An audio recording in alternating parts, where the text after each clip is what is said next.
પરમાત્માની માયા, પરમાત્માની લીલા, પરમાત્માની ભક્તિ, પરમાત્માનું નર પુંગવ કેમ સમજાય તેને સમજવા માટે સીધું સાદું સરળ હાવ દેશી દ્રષ્ટાંત આપી દીધું.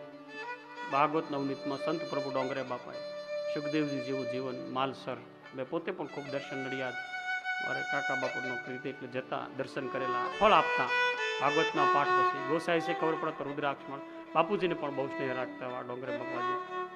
ઘણા જોયા ન હોય પણ સ્નેહની વાતો કરે એ પણ એના ગ્રંથોમાં આદિ આદિ શ્રીહરિની ચિત્તમાં વૃત્તિ નિર્મળ રાખી કેમ સમજવા. તો સર્કસની લીલા હોય ને એમાં 3 પ્લાસ્ટિકના 2 કાચના 5 દડા લઈને ઓલો જોકર ઉતરે, એ 5 ઉડાડ્યા કરે. પ્લાસ્ટિકના હેઠે પડે તો વાંધો નહીં પણ કાચના પડવા જોઈએ નહીં. ડોંગરે બાપા કે ચિત્ત અને વિત્ત, બુદ્ધિ અને શક્તિ, શરીર અને મનના કાચનો ભંગ ન થવો જોઈએ. મન મોતી ને કાચ તૂટે ને તો ભાંગી જશે, પ્લાસ્ટિકના પડશે તો પાછા ઉછળીને જેતી શકશું. જો કે જંબુરીઓ તો 5 પકડી રાખે, હેઠે પડવા દે નહીં. 5 ને એક પછી ઉડાડ્યા કરે. પછી એનો માલિક આવે, સિંહ છોડે, ઓડિયન્સ બીવે પણ એ કાંઈ બીવે નહીં. જે સર્કસનો રિંગ માસ્ટર હોય ઈ અને જંબુરીઓ હોય એ કાંઈ બે બીવે નહીં. પછી જુદા જુદા ખેલ કરે, રૂમાલમાંથી બધું છકલી કાઢે, કબૂતર કાઢે, રૂમાલ ખોલે, કંકેરે, માણસને કાપી નાખે. 2-5 કલાકના ખેલમાં તો અચંબો કરી નાખે, જોનારની ડોક દુખે પણ આ બેયને કાંઈ થાય નહીં.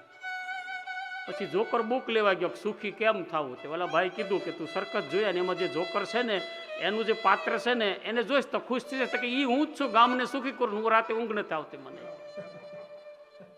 તો જંબુરિયાને કોઈ પૂછ્યું કે તું તારો માલિક આટલું બધું કરે છે, કબૂતરા ખોલે છે, સિંગને ઘડીક આમ કરી નાખે છે, ગુમ કરી નાખે છે, પોતે ગુમ થઈ જાય છે, આમ કરે તેમ કરે, દડા ઉછાળે, તો તને આશ્ચર્ય નથી થતું કે મારે આ 500મો ખેલ છે, પહેલો વહેલો નથી. તું પહેલો વહેલો જોશો એટલે તને બીક છે, મને બીક લાગે કારણ કે મારે 500મો ખેલ છે. અને તને તો કે મને પૂર્વથી ખબર હોય છે કે રૂમાલમાંથી શું નીકળવાનું છે,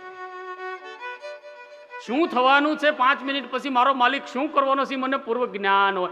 એમ શ્રીહરિની માયા જંબુરીઓ બનીને જાણી લે, ઓળખી લે. આ દેવભૂમિથી, આ દિવ્ય ભૂમિથી, આ પવિત્ર ભૂમિથી, આ ભગવાન ભૂમિથી, આ સૌરાષ્ટ્ર ભૂમિથી, સોમનાથ પાસેથી ઘોષણા કરું છું કે જે ભગવાનને જાણી લે ને કે હવે ભગવાન આમ કરવાના છે એને કાંઈ અચંબો થાય નહીં.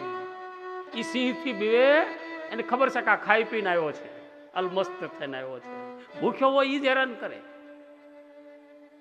ફૂલ ધરાણેલો કોઈ દી કોઈને હેરાન કરે. તો બ્રહ્માજી 4 શ્લોકમાં શ્રીહરિને આવી રીતે ખૂબ સ્તુતિ કરી. બ્રહ્મા કહે, હે માધવ, હે શ્રીહરિ, આપ મારામાં આપના સ્વરૂપને સ્થિર કરો. હરિને હર વગર હું કાંઈ કરી શકું નહીં, નિસહાય છું.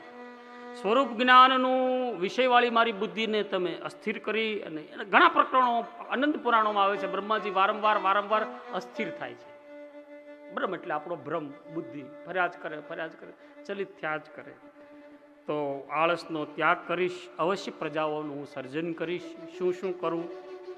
પ્રજા સૃષ્ટિ કરતા અહંકાર વગેરેથી હું ન બંધાવ એટલા માટે હું આપની વારંવાર સ્તુતિ કરું છું.